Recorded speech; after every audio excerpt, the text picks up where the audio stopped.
क्या आपने कभी ऐसा महसूस किया है कि बिना किसी ठोस वजह के आपको घबराहट होने लगती है? सब कुछ ठीक चल रहा होता है, लेकिन अचानक सीने में एक भारीपन आ जाता है या पेट में एक अजीब सी ऐंठन महसूस होती है। और कभी-कभी तो ऐसा गुस्सा आता है जो आपके स्वभाव का हिस्सा है ही नहीं। दोस्तों, ध्यान से सुनना जो मैं अब कहने जा रहा हूं। बहुत मुमकिन है कि जिसे आप अपनी एंग्जाइटी, अपना डिप्रेशन या अपना डर समझ रहे हैं, वो असल में आपका है ही नहीं। जी हां, ये वो इमोशनल ट्रॉमा है, वो अनसुलझी भावनाएं हैं जो शायद आपके पिता ने, आपकी मां ने या उनसे भी पहले की 7 पीढ़ियों ने महसूस की थीं, लेकिन वो उसे प्रोसेस नहीं कर पाए, उसे रिलीज नहीं कर पाए। और आज एनर्जी के रूप में, संस्कार के रूप में वो आपके डीएनए में, आपकी नाभि में और आपके नर्वस सिस्टम में कैद है।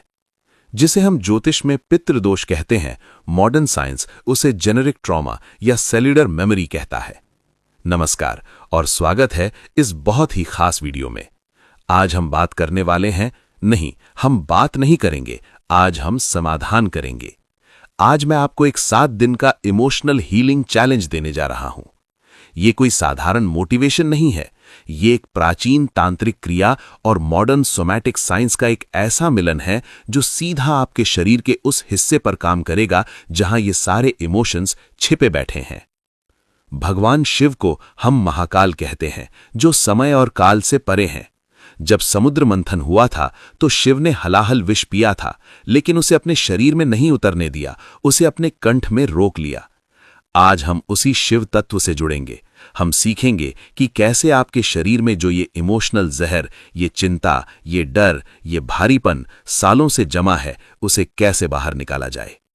ज्यादातर लोग सोचते हैं कि डिप्रेशन दिमाग में होता है। नहीं दोस्तों, डिप्रेशन आपके शरीर में होता है, आपकी रीढ़ की हड्डी में, आपकी नाभि के पीछे और आपकी हिप्स की मांसपेशियों में। हमारा शरीर एक हार्ड ड्राइव की तरह है। जब भी आपको बचपन में या कभी भी कोई गहरा सदमा लगा या जब आपको रोना था लेकिन आप रोए नहीं, वो एनर्जी कहीं गई नहीं, वो वहीं आपके अंदर जम गई, बर्फ बन गई। और आज की ये जो तकनीक है, ये उसी जमी हुई बर्फ को पिघलाने का काम करेगी। हम आपके वेगस नर्व को एक्टिवेट करेंगे, जिसे आप शरीर की शांति की नस कह सकते हैं, और अपनी नाभि यानी मणिपुर चक्र की दबी हुई ऊर्जा को रीसेट करेंगे। अगले 7 दिनों में आपको सिर्फ 10 से 15 मिनट देने हैं, और मैं आपको विश्वास दिलाता हूं, 7वें दिन आप शीशे में खुद को देखेंगे तो आपको अपनी आंखों में वो पुराना डर नहीं, बल्कि एक नई चमक, एक शिव जैसा ठहराव दिखाई देगा। तो क्या आप तैयार हैं अपने 7 पीढ़ियों के बोझ को अपने कंधों से उतारकर फेंकने के लिए? क्या आप तैयार हैं अपनी खुद की एनर्जी को वापस पाने के लिए? अगर हां, तो एक गहरी सांस लीजिए और अपनी कमर सीधी कर लीजिए, क्योंकि अब हम उस प्रोसेस को समझने जा रहे हैं जो आपकी जिंदगी को हमेशा के लिए हल्का कर देगी। इसे रटना नहीं है, इसे मेरे साथ महसूस करना है। तो दोस्तों, सबसे पहले ये समझते हैं कि हम करने क्या वाले हैं। देखिए, हमारा जो शरीर है वो सिर्फ हार्ड मास का पुतला नहीं है, ये ऊर्जा का, एनर्जी का एक बहाव है। जब हम कहते हैं ट्रॉमा या पुराना दर्द, तो इसका मतलब है कि वो ऊर्जा कहीं अटक गई है। साइंस की भाषा में बात करें तो हमारे शरीर में एक बहुत खास नस होती है जिसे कहते हैं वेगस नर्व। ये हमारे दिमाग के पीछे से शुरू होती है और हमारी रीढ़ की हड्डी के साथ साथ नीचे तक जाती है, हमारे दिल, हमारे फेफड़ों और सबसे जरूरी हमारे पेट यानी हमारी नाभि तक। जब आप तनाव में होते हैं, डर में होते हैं, तो ये वेगस नर्व ऑफ हो जाती है, या यूं कहिए कि फाइट और फ्लाइट मोड में चली जाती है। अब शिव तत्व को देखिए। भगवान शिव के गले में क्या है? सांप, वासुकी नाग। वो नाग क्या दर्शाता है?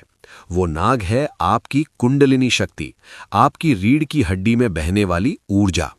जब वो ऊर्जा सो रही होती है तो वो कुंडली मारकर बैठी है, और जब वो जागी होती है तो वो फन फैलाकर ऊपर उठती है। ये जो एंग्जाइटी है, ये जो घबराहट है, ये और कुछ नहीं, बस वो ऊर्जा है जो ब्लॉक हो गई है। वो ऊपर उठना चाहती है, मुक्त होना चाहती है, लेकिन आपके डरों ने, आपके दबे हुए इमोशंस ने उसे जकड़ रखा है। अगले 7 दिन हमें उस सांप को, उस ऊर्जा को रास्ता देना है।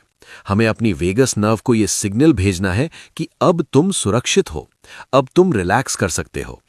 याद रखिए, ये जो पेट में आपको गुड़गुड़ महसूस होती है या जिसे हम गट फीलिंग कहते हैं, वो ऐसे ही नहीं होती। हमारे शास्त्रों में नाभि को मणिपुर चक्र कहा गया है। मणिपुर यानी मोतियों का शहर। लेकिन जब वहां इमोशंस का कचरा जमा हो जाता है तो वो मोती चमकना बंद कर देते हैं। वही कचरा फिर एसिडिटी बनता है, वही अल्सर बनता है और वही बाद में जाकर बड़ी बीमारियां बनता है। तो जो तकनीक मैं आपको बताने जा रहा हूं उसे सोमैटिक रिलीज कहते हैं। सोमैटिक का मतलब है शरीर के जरिए मन को ठीक करना। हम बैठकर सिर्फ सोचेंगे नहीं, हम शरीर का इस्तेमाल करके उस गंदगी को बाहर फेंकेंगे। अब आते हैं सीधे अपने 7 दिन के चैलेंज पर। आपको ये चैलेंज कल सुबह से ही शुरू करना है, कोई बहाना नहीं।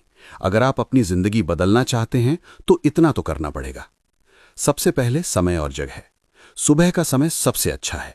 ब्रह्म मुहूर्त हो तो सोने पे सुहागा, नहीं तो सूरज उगने के आसपास का समय। कपड़े ढीले होने चाहिए ताकि आपका पेट और छाती खुलकर सांस ले सके। स्टेप 1, धरा से जुड़ाव, ग्राउंडिंग। सबसे पहले आप जमीन पर पालथी मारकर यानी सुखासन में बैठ जाएं। अगर जमीन पर नहीं बैठ सकते तो कुर्सी पर बैठें, लेकिन आपके पैर जमीन को छूने चाहिए। अपनी रीढ़ की हड्डी को बिल्कुल सीधा रखें, जैसे कि वो एक एंटेना है जो ब्रह्मांड से सिग्नल्स पकड़ रहा हो। अब अपनी हथेलियों को अपने घुटनों पर रखें, आकाश की तरफ खुली हुई। ये ग्रहण मुद्रा है, यानी आप ब्रह्मांड की ऊर्जा को लेने के लिए तैयार हैं। अपनी आंखें बंद करें और 2 मिनट के लिए, सिर्फ 2 मिनट के लिए अपना पूरा ध्यान अपने मूलाधार चक्र पर ले जाएं, यानी जहां आपका शरीर जमीन को छू रहा है। महसूस करें कि आपके शरीर से जड़ें निकल रही हैं और वो धरती के केंद्र तक जा रही हैं। ये बहुत जरूरी है, क्योंकि जब हम सफाई शुरू करेंगे तो बहुत सारा भावनात्मक कचरा बाहर निकलेगा। उसे धरती माँ को सौंपना होगा। मन में बोलें, हे धरती माँ, मैं अपनी सारी नकारात्मक ऊर्जा, अपना सारा तनाव तुम्हें सौंप रहा हूं, इसे खाद में बदल दो। स्टेप 2, शिव स्वर क्रिया, द ब्रेथ वर्क। अब हम अपनी वेगस नर्व को एक्टिवेट करेंगे। इसके लिए हम एक खास तरह की सांस लेंगे। इसे ध्यान से समझिए। आपको नाक से गहरी सांस लेनी है, लेकिन छाती में नहीं, सीधे पेट में। जब आप सांस लें तो आपका पेट बाहर आना चाहिए, जैसे गुब्बारा फूलता है। 4 सेकंड तक सांस अंदर लें। अब 4 सेकंड के लिए सांस को अंदर रोक कर रखें, कुंभक। इस समय महसूस करें कि वो सांस आपकी नाभि में उस दबी हुई भावना को मथ रही है। अब 7 सेकंड तक बहुत धीरे धीरे, जैसे आप किसी मोमबत्ती को फूंक रहे हैं लेकिन उसे बुझाना नहीं चाहते, वैसे मुंह से सांस बाहर छोड़ें। होठों को गोल करें और धीरे धीरे हवा बाहर निकालें। ये जो 4-4-7 का रेशियो है, ये सीधा आपके नर्वस सिस्टम को रीसेट बटन दबाता है। जब आप सांस धीरे छोड़ते हैं तो वेगस नर्व एक्टिव होती है और दिमाग को संदेश जाता है कि खतरा टल गया है, शांत हो जाओ। ऐसा आपको 10 बार करना है। भाग 4, मेन रिलीज तकनीक, गुंजन और कंपन। अब आते हैं इस प्रोसेस के सबसे जादुई हिस्से पर, स्टेप 3।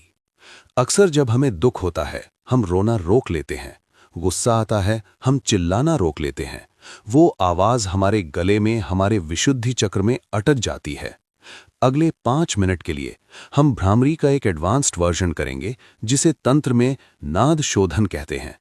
अपनी आंखों को बंद ही रखें, एक लंबी सांस लें और सांस छोड़ते वक्त मुंह बंद रखकर गले से की आवाज निकालें, जैसे भंवरा गूंजता है। लेकिन इसमें एक ट्विस्ट है। आपको ये आवाज सिर्फ गले तक नहीं रखनी, आपको कोशिश करनी है कि इस की वाइब्रेशन, इसकी कंपन आप अपनी छाती में और नीचे अपने पेट में महसूस करें।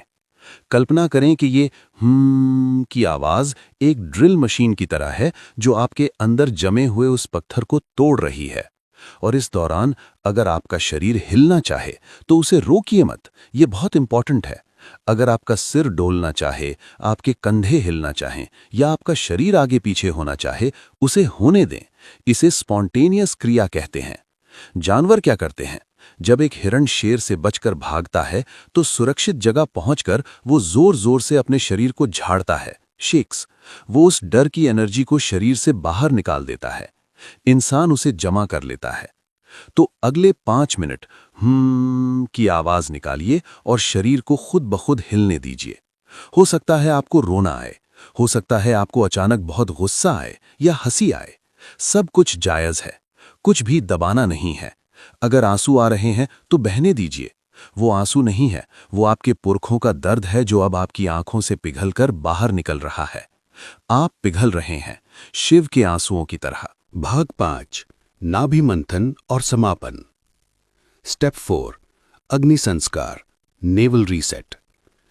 जब आप वाइब्रेशन और शेकिंग कर लें तो अंत में शांत होकर बैठ जाएं। अपना दाहिना हाथ अपनी नाभि पर रखें।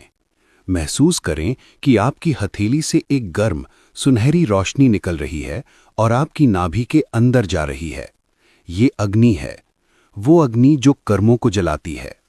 मन ही मन संकल्प लें, मैं अपने अतीत के बंधनों को काटता हूं, मैं अपने और अपने पूर्वजों के उन सभी पैटर्न्स को तोड़ता हूं जो अब मेरी सेवा नहीं करते। मैं मुक्त हूं, मैं शुद्ध हूं, मैं शिव हूं। दोस्तों, ये प्रोसेस आपको अगले 7 दिन तक रोज करना है। अब सुनिए कि इन 7 दिनों में होगा क्या। हो सकता है पहले या दूसरे दिन आपको बहुत हल्का लगे, लेकिन तीसरे या चौथे दिन आपको अचानक बहुत भारीपन महसूस हो सकता है। इसे हीलिंग क्राइसिस कहते हैं। जब सफाई होती है तो धूल उठती है। घबराना नहीं है, वो दबी हुई गंदगी बाहर आ रही है। अगर आपको बुरे सपने आएं या पुराने ख्यालात आएं तो बस गवाह बनकर देखें, उनसे जुड़े नहीं, बस प्रोसेस करते रहें। ये जो हम कर रहे हैं, ये सिर्फ आपकी एंग्जाइटी ठीक नहीं कर रहा, ये आपके डीएनए को रिपेयर कर रहा है। जब आप अपने ट्रॉमा को हील करते हैं तो आप अपनी आने वाली 7 पीढ़ियों को भी उस दर्द से बचा लेते हैं। आप अपनी पूरी वंशावली यानी लीनिएज के लिए एक हीलर बन रहे हैं। भगवान शिव कहते हैं कि सृष्टि और विनाश दोनों एक ही पल में होते हैं। हर सांस के साथ आप अपने पुराने मैं का विनाश कीजिए और हर नई सांस के साथ एक नए शक्तिशाली मैं का सृजन कीजिए। तो क्या आप इस चैलेंज के लिए तैयार हैं? नीचे कमेंट्स में लिखिए आई एक्सेप्ट द चैलेंज और आज की तारीख डालिए। 7 दिन बाद वापस आकर इसी वीडियो पर अपना अनुभव शेयर कीजिएगा। इस वीडियो को उन लोगों के साथ जरूर शेयर करें जिन्हें आप दर्द में देखते हैं। शायद आपकी एक शेयरिंग उनकी जिंदगी बदल दे। जुड़े रहिए अपनी सांसों के साथ, अपनी ऊर्जा के साथ। हर हर महादेव।